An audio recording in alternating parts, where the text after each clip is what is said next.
Hi, I'm Karen Rice and welcome to my watercolour YouTube channel. I'm going to be painting, well, just like a little tutorial on special effects in watercolour, having fun and letting go, painting these pebbles really just from my imagination, but I have got a reference photograph to inspire it as well, just to sort of just give myself a visual. And for a photo link and the materials list, please see the description below. There will be Amazon links as well if you'd like to purchase any of the materials. And please don't hesitate to ask me if you have any questions. And if you like this tutorial, don't forget to subscribe if you haven't already to my YouTube channel. If you have any questions, please don't hesitate to ask me. So let's get started. So I've just drawn a circle, really. I've just picked out a shape on the reference photograph and I'm painting some Phthalo turquoise with a touch of ultramarine. I've sprinkled a bit of salt on and now I'm using a watercolour pencil and some sandpaper. I'm just rubbing the pencil against the sandpaper to release the pigment which sprinkles onto the wet surface to create some lovely textures. I've drawn another shape. It's so nice and free, this, and I've actually put some a wax crayon on there, and I've drawn it with a watercolour pencil as well, so it'll dissolve a little bit. There's some little markings on there. And I'm using ultramarine with a touch of burnt sienna. I'm using a size 14 brush as well, nice large brush, really loading it and just sort of playing. When you can paint simple shapes like this, it takes all the stress out of watercolour painting, but you get the delights of working with this wonderful wet medium that can sometimes be so hard to control. But in this instance, you can experiment and relax, and it's almost a bit like art therapy. And I really recommend it. And maybe even do this exercise in your sketchbooks. I'm actually using some Brusho, which is crystallized pigments. I've got a link in the description below for a tutorial I made on Brusho, which is a really fabulous, fun medium. And I've just sprinkled a bit of Brusho black there onto the wet surface. Less is more with Brusho, so you don't use too much because you can lose a little bit of control.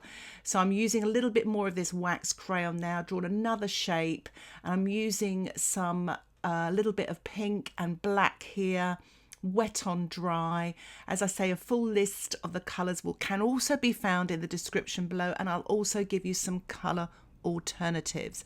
So I'm just painting this wet on dry, and as you can see, the wax has resisted the paint, which is so much fun, because if you look in the reference photograph, there are sort of lighter areas on the stones, so you can sort of use the wax resist to create these patterns.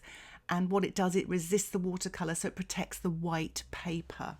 I'm using 300 grams cold press paper, but to be quite honest, you can actually paint just on the back of an old painting, just practicing your watercolour techniques and even just the colour mixing. I'm just using the tip of the brush here just to sort of paint some finer details in. I'm actually now using my pipette and dropping in some rubbing alcohol, which you can use to make hand sanitizer, which I think a lot of us have actually had to do in lockdown of recent times. But what it does, it creates these lovely sort of special effects there. And as you can see there, if I give you a little close up of that rock there, it's really create a nice texture, and it looks like light or a wet sort of little droplet on top of the pebble there.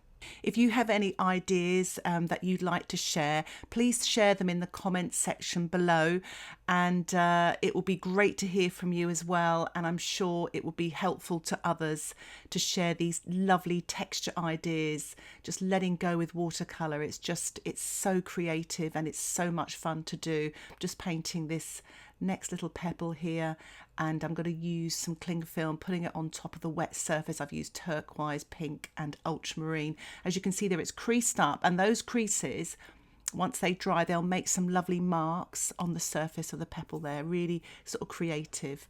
And I'm using a little bit of Quinacridone gold here with a tiny touch of black. I'm using watercolour pencils to draw into the damp surface there. It's a black watercolour pencil, but you can use lots of colours, and it sort of dilutes onto the wet surface. And again, the sandpaper with the watercolour pencil, and a little bit of a spattering to create some random marks, wet onto this surface. I'm just going to move on now, playing with these sort of pebbles here, creating different sort of marks. If you'd like this tutorial and you'd like to see longer tutorials that are more in-depth, more explanations about colour mixing and techniques, I have a approximately 25-minute version of this available on my Patreon membership. Just click the link in the top right hand corner or in the description below and it will give you more details. And if you have any questions, please don't hesitate to ask me. As you can see there, I used a little bit of Brusho, the black colour, and I'm spritzing it now with my Spritzer bottle just to kind of awaken it up and to create some lovely special effects. I'm using some Phthalo turquoise now and a little touch of black, painting wet on dry, a really nice dark coloured bluey, sort of dark greyish blue stone here, pebble. I just love this colour, and I'm actually dropping in now some granulation medium, a medium you actually can use with watercolour. You can buy this separately, and I'm just dropping it in, and look at that amazing effect it's created. And it just introduces a little bit more granulation, that sort of texture effect you get in watercolour painting. So I'm going to continue on now, just having fun painting these pebbles, and I really hope I inspire you to do the same.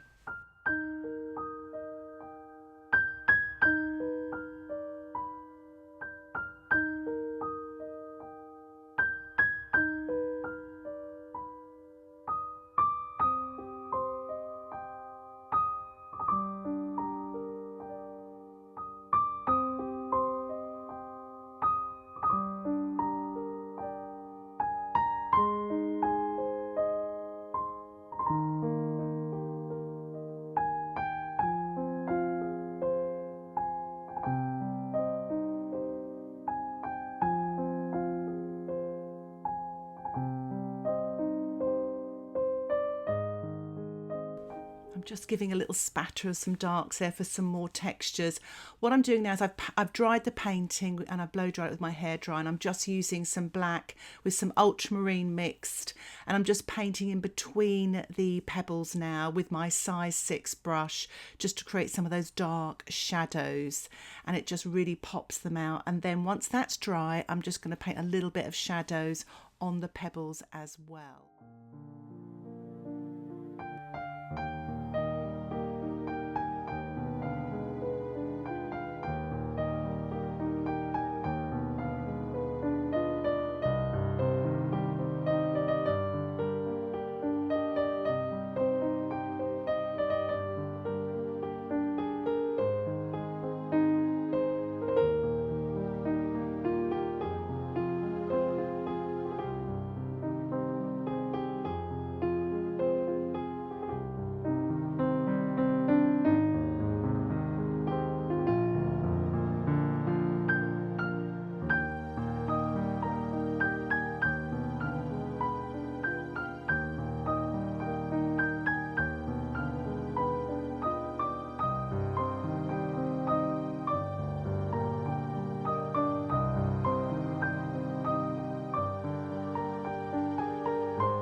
I really love painting this because it's so colourful.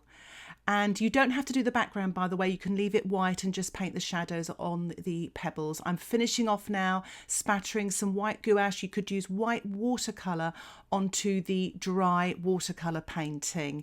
And I put a mount round it just to show you sort of, it gets rid of all the busyness around the edge, and it really brings the painting to life. I really hope you enjoyed this tutorial and it inspires you to have a go using all these different special effect techniques. And remember, if you'd like to take your watercolour a little bit further, why not check out my Patreon membership? I have exclusive videos on there also. And if you don't want to miss any of my future YouTube videos, if you haven't already, don't forget to subscribe to my YouTube channel. Thank you again for watching. Happy painting. Bye for now.